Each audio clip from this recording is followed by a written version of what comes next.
brighten your tools, either with fluorescent paint or tape, your hand trowel, your hand hoe, your shovel, because if you just throw it down while you're planting tomatoes, that thing blends in. It's got a wooden handle that blends in with the dirt, and it's got a, based on how new it is, maybe a discolorated metal that blends in with the leaves or whatever else debris. I mean, our clippers are orange, and you lose them all the time in the grass.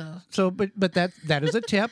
And then also your long-handled tools, your shovels, your hoes, your rakes, you can take a piece of sandpaper and just make sure if it's a wooden handle, smooth it out, and then take a measuring tape and mark like every 6 inches and write 6, 12, 1, 2. So whenever you're digging or planting, you can just drop the shovel down and go, I need 2 foot between these plants, dig, and you don't have to worry about it if you're really concerned about the preciseness of spacing with your plants.